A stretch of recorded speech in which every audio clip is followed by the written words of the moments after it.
it is your girl Naja here, and I'm back with another video. This video is going to be a tribe tea where I read you guys' stories and the tribe gives you advice.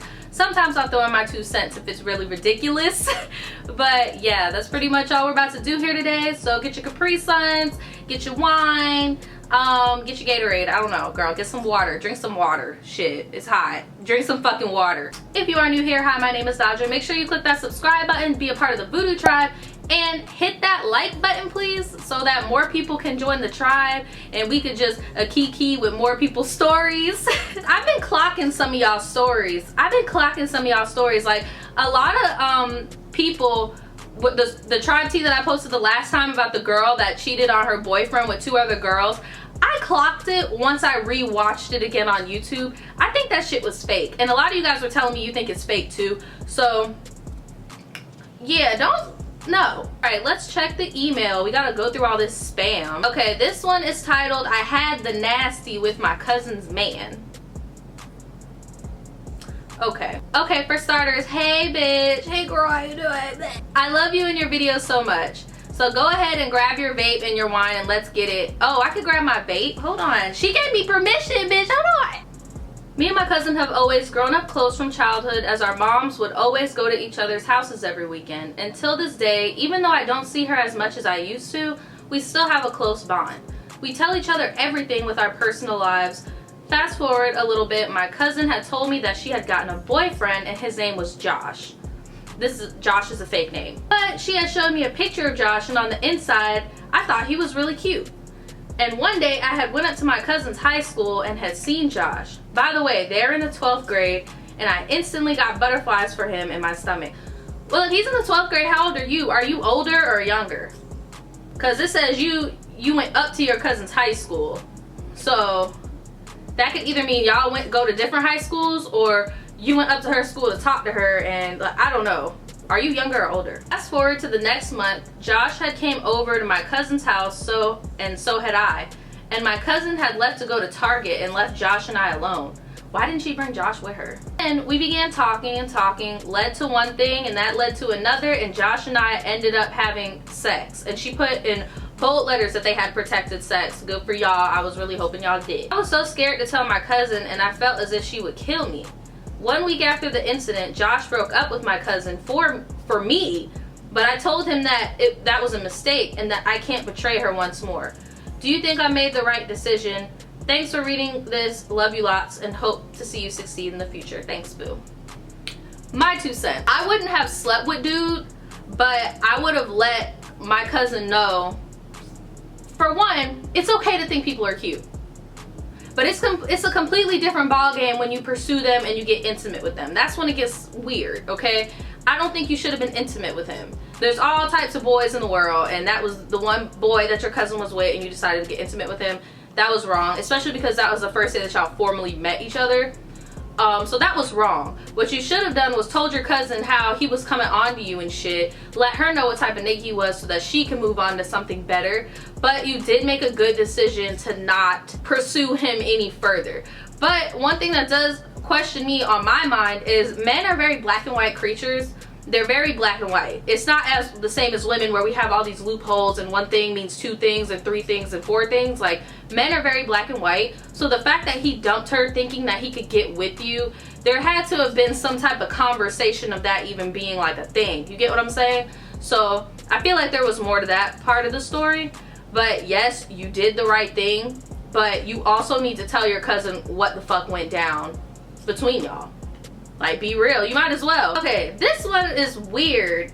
It says accidentally exposed incest to parents. What the fuck? This one is long too. Okay, let's see. Girl, I was debating even sending you this, but if you read it, then it was meant to be, I guess. I changed the name, so don't worry. There were originally 2 separate high schools in my hometown. The regular one and the one you went to if you got pregnant or smoked crack under the bleachers. Basically an alternative school.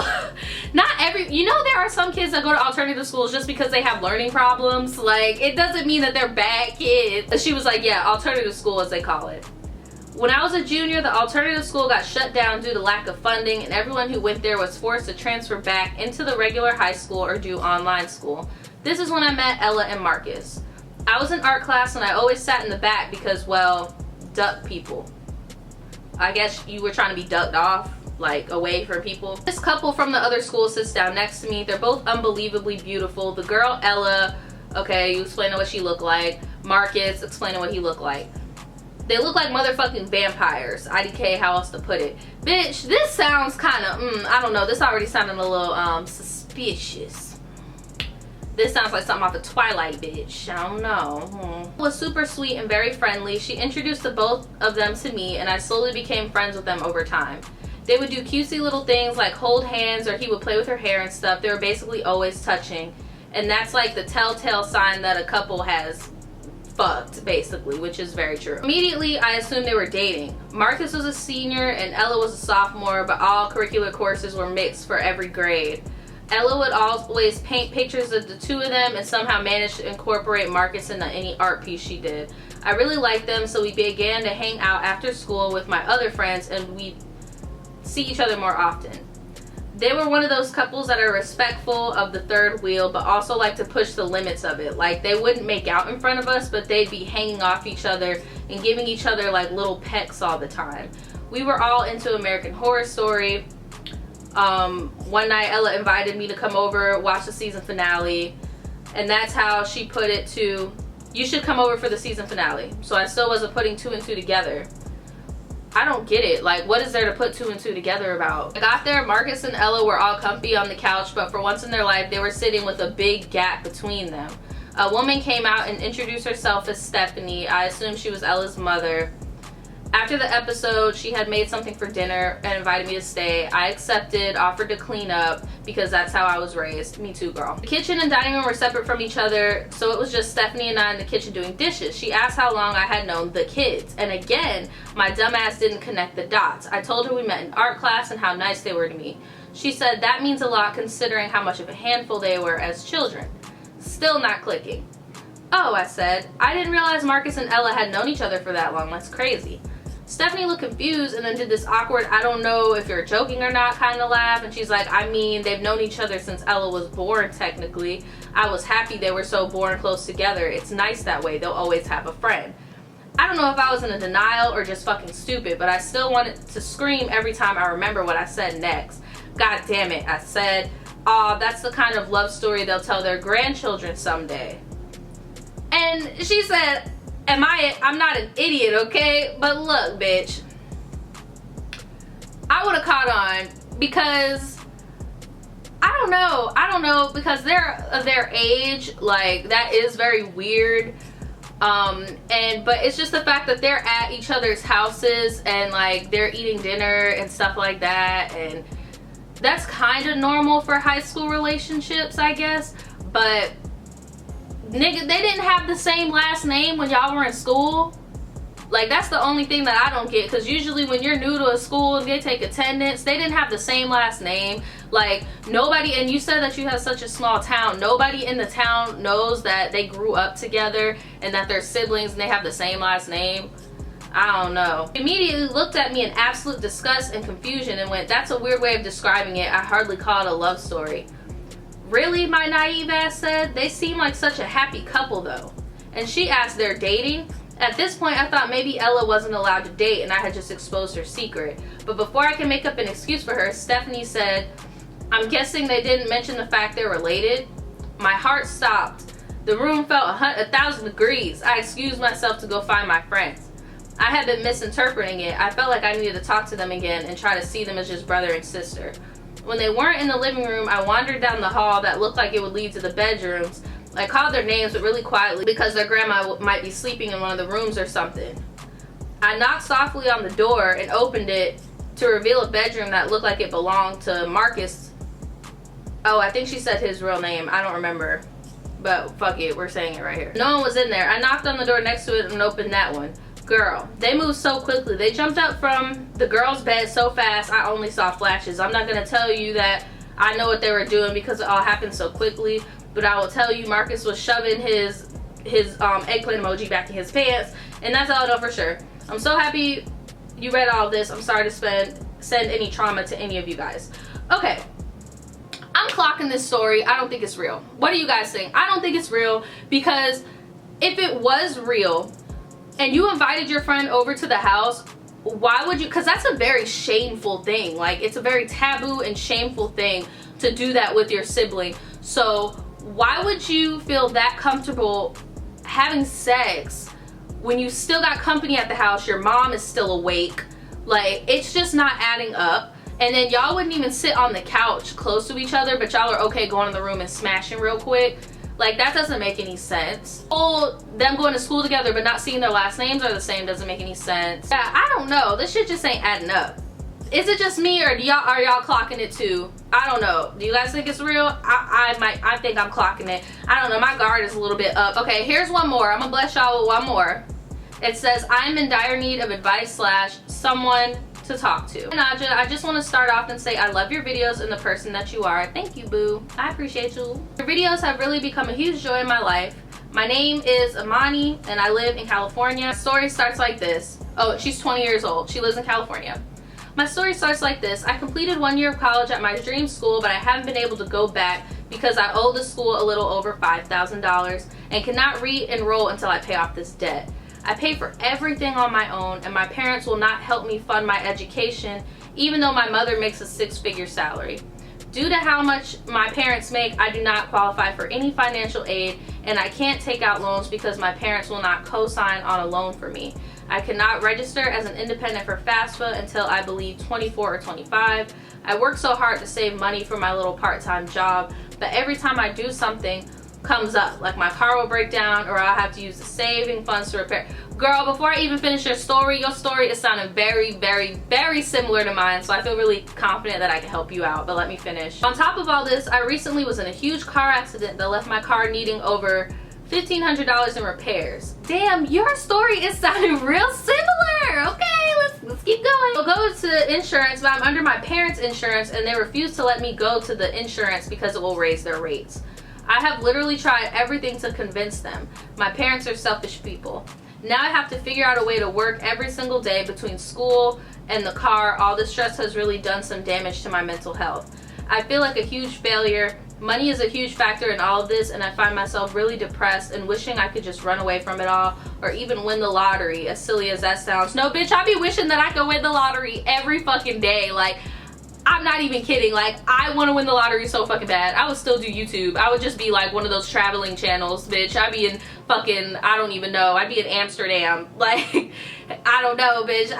I'm the same way. I just want to win the lottery so that I can go back to school and have a car to get me to work in school. I've just been feeling extremely down. I worked so hard to get into my dream school and pay for my car, and now everything is in ruins and I feel so defeated. Any advice or words of encouragement would be extremely appreciated. I love you and your channel, and I am so glad that you have created an outlet like this. The world needs more people like you. Thanks, boo. That made me feel better. And I feel even more elated because I know exactly how to help you, okay? You said that you can't re-enroll back into school until you pay off your debts, right? And I was in the same boat as you. Like, I could not get it approved for financial aid because my mom did make too much and I couldn't do it. I also have debt from college, which I'm about to pay off. Ironically, my loan wasn't even taken out. My loan was taken out in my name, but I did not take out the loan. My mother actually took a loan out in my name and I never got a dime of that money. So now I have to pay back, I think it's called Navient. I gotta pay them back like $1,000 that I never even saw a dollar of until I go back to school this fall. So I completely feel you on that. But I heard that you're working a part-time job. You need to leave that petty ass part-time job alone and get a full-time job for now. This full-time job does not have to be anything that you're trying to make a career towards or nothing like that. You just need a full-time job where you can make good money, a solid 40 hours, maybe even more a week, so that you can save up. Those car troubles, I feel you, bitch. That used to be me. I got into a car accident and I was on my mom's insurance, and it was a lot because she let me use the insurance, but it made my rates go up as well, so that was an even higher bill for me. I'll talk about this more on the how I move out video, but I'm just giving you pointers on how to get back into school and get what you want and the whole car troubles thing. What I recommend you do, if you have a cash car, I'm gonna need you to sell that fucking car. Once you get your full-time job, sell that fucking car, take it to a mechanic, get it appraised, sell the car and then start making payments on a car so that your credit can get better, which will help you more in the future when you want to get apartments or like buy a house or anything like that, right? At least then you'll be paying for a car that you know for a fact will never fuck up on you, and if something does happen, you could always take it back to the people who you are renting or leasing the car from, making payments to, so they can fix it for you, right? So it won't be this huge fee type of deal, right? I also highly advise that you get on your own insurance. I'm on an insurance plan right now, and I'm paying less than double the amount that I was paying on my mother's insurance, because it's the opposite for us. My mom was the one getting in all the accidents, and my rates were going up because of her shit. So my insurance now is only like $80 a month, because I have good credit. I paid off my credit card bill and all that shit. I paid off all my credit cards. I paid my rent on time every time. It boosted my credit up. I don't get into accidents like that, so my car insurance went down for my age. It's like a big deal that my car insurance is that low. That's what I would advise, so that you can have that stability and you can build up towards school. There are even some full-time jobs that are corporate that will give you tuition reimbursement. They'll help you go to school. But for right now, you need to get that full-time job so that you can save up the money to pay off that debt so that you can go back. But it's really weird, because in Florida, when you have debt, you have to pay it back if you're not in school. So like, if you're not in school, they're gonna harass you and they want their fucking money. But if I were to hit them up tomorrow and be like, hey, I just enrolled into school, they're gonna be like, oh, okay, cool. We're gonna hold off this balance until you finish school, and then we'll hit you up later so that you can pay us back. So it's really, I guess in California, it's like ass backwards there, but that's how they do it in Florida. But yeah, I highly advise dropping that part-time job, or maybe even getting another part-time job, but I highly advise just getting one full-time job, because all those part-time jobs can be very stressful, and it can put a lot of work on your car, because it seems like your car already has shit going on, so I don't advise doing that. But I do advise getting a full-time job, saving up your money so that you can pay off that $5,000 to get you back into school, as well as getting into a point where you have enough money to pay off a car note so that you can have a stable way of transportation to get to and from work, to and from school when you're ready to go. You could always do school online. You don't have to do the traditional way. I know you want to get into your dream school, but sometimes you just have to do what you can do, because you could always go back to school in the future and go to that dream school that you want and then get a degree, because you've only been there for 1 year. It seems like you don't even have your associates yet. So you can go to like a state college or like a community college, finish up what you need to finish up, and then go to that dream school once you've saved up enough that you need. You get what I'm saying? Oh, it's expensive out there in Cali, so. But yeah, that is the Tribe Tea video for the day. I hope you guys really liked it. Please send in your stuff to the email below, and I'll review it on this channel. And I will see you guys next time. The truth will set you free, but first it'll piss you off.